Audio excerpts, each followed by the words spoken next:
Hi everyone. So today we will discuss the very important topic Kirchhoff's law. Before discussing Kirchhoff's two law, that is current law and voltage law, first we should understand the two basic definitions, node and loop. So what is node? So node is a point where different components are connected in common. So at a single point, different components are joined here. This is called node. And loop is where? So loop, you can see the picture, this circuit diagram, and you can understand this one is the closed loop, as the name suggests. And this one is open loop. So there are two types of loop, open loop and closed loop. So Kirchhoff's current law is valid for nodes. Kirchhoff voltage law is valid for loop. So अब here where open loop is there, this open part has only voltage. There is no current across it. But in loop part, there may be complete circulation of current. That we will see when we will apply the Kirchhoff's law in the problems. So now come to Kirchhoff's law. So there are two important Kirchhoff's law. So the first law is Kirchhoff's current law or KCL. Short form में क्या बोलते हैं? KCL. क्या बोलता है कि across any node, algebraic sum of incoming current and outgoing current is 0. What does it mean? Suppose here I1 current is coming, here I2 current is coming, and from here I3, I4 and I5 current is going out. तो क्या बोल रहा है कि तो incoming currents are positive, outgoing currents are negative. तो बोल रहा है algebraic sum of all this incoming current and outgoing current is 0. What does it mean? I1 plus I2 minus I3 minus I4 minus I5 is equal to 0. or I1 plus I2 is equal to I3 plus I4 plus I5. Transpose कर लिया तो क्या बोल सकते हैं? Incoming current is equal to outgoing current. Incoming current is equal to outgoing current. Correct. तो ये basic physics इस पर बेस्ड है कि किसी भी नोड पर कोई इलेक्ट्रॉन रुक नहीं सकता. It is a single point. Here there is no volume where electron can accumulated. तो यदि करंट इधर से आ रही है, दो तीन साइड से जो भी इनकमिंग करंट आ रही है, तो करंट है क्या? इलेक्ट्रॉन्स का फ्लो. तो इलेक्ट्रॉन किसी पॉइंट पे ठहर नहीं सकता. तो निश्चित तौर पे जो बहता हुआ इलेक्ट्रॉन आ रहा है वहां पे रुकेगा नहीं और आगे की तरफ बढ़ जाएगा. तो जितने इलेक्ट्रॉन इस पॉइंट पे आएंगे उतने ही इलेक्ट्रॉन एग्जिट कर जाएंगे. It's a continuity principle. Incoming current is equal to outgoing current. This is the first law regarding node of electrical circuit given by Kirchhoff's law and popularly known as KCL. Now come to KVL. This is more important. So KVL, Kirchhoff's voltage law. Kirchhoff's voltage law. So Kirchhoff's voltage law or KVL states that across a loop, algebraic sum of voltage means sigma vi is equal to 0. किसी register के across यदि current flow हो रही है तो from where the current is entering is positive and from where the current is exiting is negative for register. यदि register R है और सेल का हमको मालूम है कि प्लस और माइनस टर्मिनल क्या होता है. तो क्या बोल रहे हैं कि यदि करंट निगेटिव टू पॉजिटिव की तरफ फ्लो करती है, voltage is positive, voltage positive माना जाएगा. तो सपोज जैसे यहां करंट IR बह रही है किसी सर्किट, किसी लूप के क्रॉस हम जब करंट को देख रहे हैं तो ये करंट ऐसे बह रही है. तो यहां पर voltage drop across this resistor will be I into R and current is entering from plus side to minus side. तो this will not be positive, ये वोल्टेज ड्रॉप जो इसके क्रॉस होगा पॉजिटिव नहीं माना जाएगा, क्योंकि करंट निगेटिव से पॉजिटिव जाती है तो वोल्टेज को क्या मानते हैं, पॉजिटिव। तो इसी का उल्टा यहां पे हो रहा है। क्या बोल रहा है, यदि करंट पॉजिटिव से निगेटिव साइड की तरफ मूव कर रही है तो वोल्टेज निगेटिव माना जाएगा। तो यहां पर ये सेकेंड केस है जहां पर करंट पॉजिटिव साइड से निगेटिव साइड की तरफ मूव कर रही है तो वोल्टेज निगेटिव कंसीडर किया जाएगा। और सेल के केस में कोई इश्यू है ही नहीं, हमको क्लियर हो जाएगा कि करंट किधर से किधर की तरफ मूव कर रही है। करेक्ट। तो this is the sign convention and according to this law ये total voltage across a loop is. तो फर्स्ट क्वेश्चन है, find the voltage across R. R is this resistor and this is the circuit, basic circuit diagram it is given.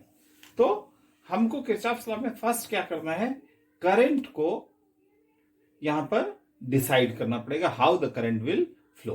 But ध्यान रखना पड़ेगा कि it should be as per Kirchhoff's current law for nodes.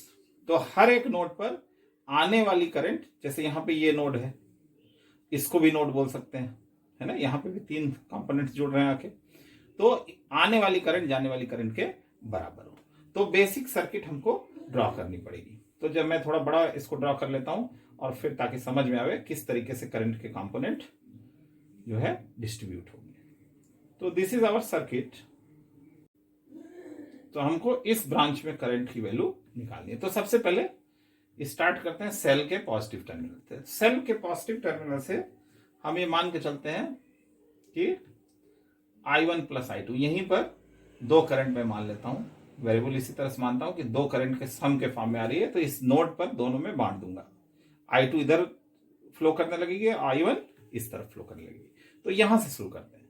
तो मान लिया कि plus terminal से I1 plus I2 current flow करती है और इस नोड पे आके 2 ब्रांच में बढ़ जाती है। एक ब्रांच में इधर I2 करंट निकल जाती है और नीचे की तरफ I1 करंट निकल आती है। तो इस नोड पर किरचॉफ्स करंट लॉ फॉलो हो रहा है। इनकमिंग करंट, आने वाली करंट I1 प्लस I2 है और जाने वाली करंट I1 प्लस I2 है।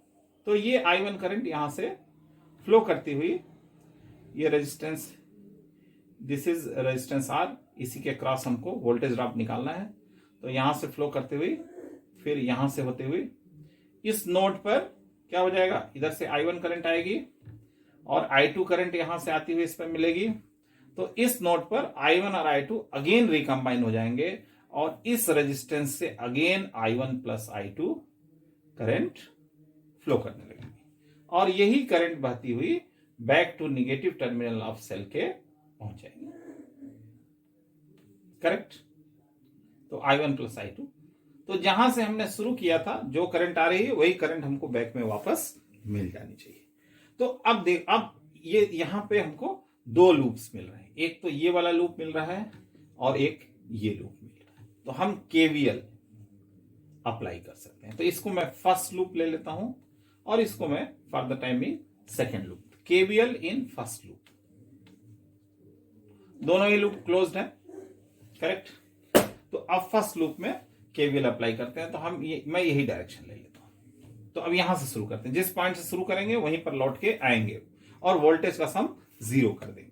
तो एंटी क्लॉकवाइज ले रहा हूं, तो माइनस से प्लस, जब हम एंटी क्लॉकवाइज डायरेक्शन में चलेंगे तो first negative terminal of cell से शुरू कर रहे हैं, निगेटिव से पॉजिटिव सेल आ रहा है, तो इसका वोल्टेज क्या होगा, पॉजिटिव होगा as per the convention, plus 8 volt. Then move here, no voltage drop, no voltage drop, no voltage, again we come here. अब यहां पे ये मैंने बताया था करंट जब इंटर कर रही है जहां रेजिस्टेंस है वो प्लस होगा और जहां से एग्जिस्ट हो रही है वो माइनस होगा। करेक्ट। ये वैल्यूज 4 ओम की है, मैं सिर्फ डिजिट लिख दे रहा हूं और नीचे वाली वैल्यू 2 ओम की है। तो अब इस वोल्टेज के क्रॉस जो वोल्टेज ड्रॉप होगा that will be 4I2, V is equal to I into R, 4I2। तो 4I2 तो वोल्टेज ड्रॉप होगा ही, correct, as per Ohm's law. लेकिन अब इसका साइन किरचॉफ्स लॉ के हिसाब से डिसाइड करें। तो अब जब इधर से घूम रहे हैं एंटी क्लॉकवाइज, तो हमको कैसे I2 करंट कहां से, इसी डायरेक्शन से ले रहे हैं ना, तो एक्चुअली हमको करंट का डायरेक्शन लेना है, लूप का डायरेक्शन लेना है। जिस डायरेक्शन में लूप हम लेके चल रहे हैं उसी डायरेक्शन में वोल्टेज को देखना है, करेक्ट। तो here it is plus, here it is minus, means इसका वोल्टेज हम प्लस से माइनस की तरफ पहुंच रहे हैं, तो voltage will be negative. Then come here, यहां भी करंट क्या रही है, इस तरफ जा रही है, तो ये प्लस होगा और ये माइनस होगा। और जब एंटी क्लॉकवाइज लूप देखेंगे तो हमारा एरो जो है प्लस से माइनस की तरफ जा रहा है, और वोल्टेज ड्रॉप कितना होगा, I इंटू आर।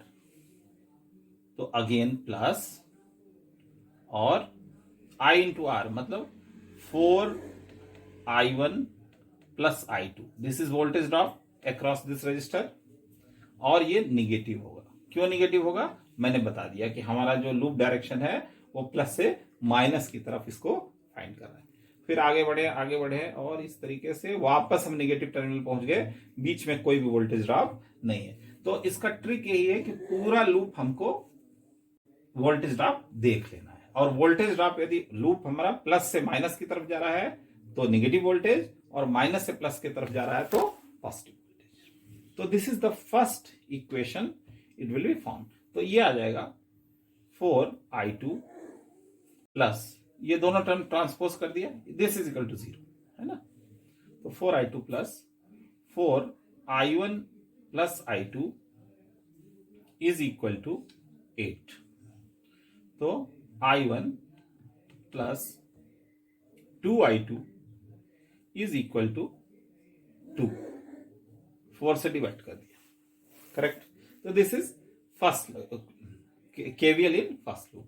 अब KVL इन सेकेंड लूप, तो सेकेंड लूप में KVL लगाते हैं। तो अगेन हम डायरेक्शन कैसे लेते हैं, इसी तरीके से लेते हैं, एंटी क्लॉकवाइज, करेक्ट। कहीं से भी शुरू कर सकते हैं, यहीं से शुरू करते हैं। तो इसी पॉइंट से मैं शुरू करता हूं, रेजिस्टेंस के पहले सिरे से। तो करंट ऐसे आ रही है, I1 करंट, और यहां से इंटर कर रही है, तो this will be plus terminal, this will be minus terminal, ठीक है। करंट कितनी है, I1, रेजिस्टेंस कितना है 2, R की वैल्यू कितनी है 2 ओम। तो voltage drop across this resistance will be 2I1, होगा या नहीं, ठीक है। 2I1 इसका V equal to I into R, तो I1 इंटू आर। अब शुरुआत हम एंटी क्लॉकवाइज डायरेक्शन कर रहे हैं, यहीं से कर रहे हैं, तो हम वोल्टेज कहां से ले रहे हैं, प्लस से माइनस की तरफ, मतलब ये -2I1 वोल्टेज। शुरुआत हमने माइनस वोल्टेज से की, फिर ये यहां से जाते जाएंगे, यहां पर कोई भी वोल्टेज ड्रॉप नहीं है, वोल्टेज ड्रॉप, फिर यहां पे आ जाएंगे। अब ऊपर देखें तो this is 4 ohm resistance, correct, here I have written, और I2 करंट पास हो रही है। तो निश्चित तौर पे यदि इसके क्रॉस की बात करें तो 4I2 का वोल्टेज ड्रॉप होगा, करेक्ट। लेकिन अब हम देखें एंटी क्लॉकवाइज डायरेक्शन, जब हम यहां से मूव किया, एंटी क्लॉकवाइज डायरेक्शन जब हम मूव करेंगे तो अब यहां पर हम वोल्टेज माइनस से प्लस की तरफ पहुंच रहे हैं, माइनस से प्लस की तरफ। तो वोल्टेज क्या होगा, पॉजिटिव, मतलब प्लस 4I2, वोल्टेज को मैंने क्या ले लिया, पॉजिटिव, इज इक्वल टू 0, क्योंकि इस लूप में और कोई भी न सेल है और बाकी कोई रेजिस्टेंस भी नहीं है, 2 ही रेजिस्टेंस है। तो ये दोनों मिलके क्या हो जाएंगे, 0 हो जाएंगे। तो 2I1 is equal to 4I2, तो I1 is equal to 2I2, equation number 2। तो यहां पे वैल्यू रख देते हैं, तो 2I2 plus 2I2 is equal to 2, तो I2 is equal to 1/2 ampere, and I1 is equal to इसका डबल, मीन्स 1 एम्पियर। तो I1 1 एम्पियर हो जाएगा, और I2 जो है हाफ एम्पियर होगा। तो हमसे पूछा गया है find the voltage across R, तो R के अक्रॉस जो है करंट कितनी आ गई, I1 की वैल्यू आ गई 1 एम्पियर, 1 एम्पियर की करंट बह रही है। तो अक्रॉस R वोल्टेज ड्रॉप कितना हो जाएगा, 2I1, रेजिस्टेंस कितना है 2 ओम, तो 2 इंटू I1, मतलब 2 into 1 is equal to 2 volt. तो 2 वोल्ट का voltage drop across this resistance होगा, वही पूछा।